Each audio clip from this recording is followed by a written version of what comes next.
Sally is the director of the Juvenile Recovery Services, JRS, unit within the Oakwood County Juvenile Probation Department. The JRS unit is made up of a team of 30 counselors and support staff who provide substance use disorder treatment and recovery support services for juveniles leaving county detention facilities.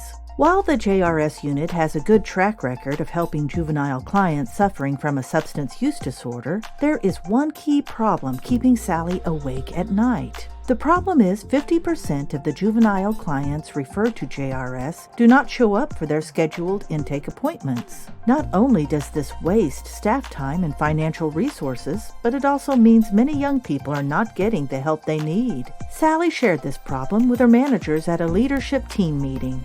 Everyone agreed it was an ongoing problem. Staff began to offer their ideas of what should be done to fix it. Sally slowed them down and suggested before they dive into brainstorming solutions, they complete a brief exercise called the Problem Process Customer Sheet. Here is how it works. Sally went over to the flip chart and wrote a heading titled The Problem and underlined it. She then wrote down the problem in its simplest form, which was 50% of juvenile clients do not show up for their intake appointments. She asked the group for their comments, and everyone agreed the sentence she wrote was the essence of the problem. Sally then wrote down the process and asked the team to name the process that would need to be scrutinized to address this no-show problem. After some discussion, the team agreed it was the JRS intake process. Lastly, Sally wrote down the customer and asked the team to identify the specific customer who is served by the intake process. The team quickly agreed it was young people, age 17 and under, who were recently released from detention.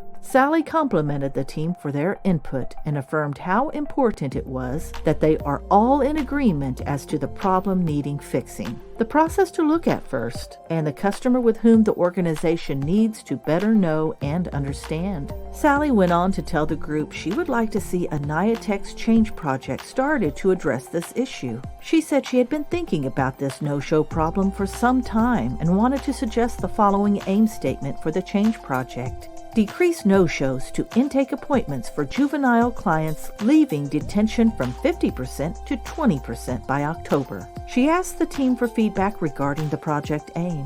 While some members said a 30% improvement would be challenging, the consensus was it would be a good stretch goal and worthy of the effort.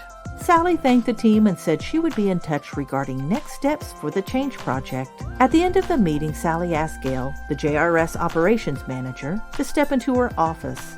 Sally told Gail she believed Gail would be the perfect person to serve as the change leader for this project. Since Gail was very familiar with the intake process and well respected by staff throughout the organization, Gail said she would be happy to serve as change leader, since this no-show issue was an area of operations she had been wanting to address for some time. Sally and Gail scheduled a meeting to begin planning the change project.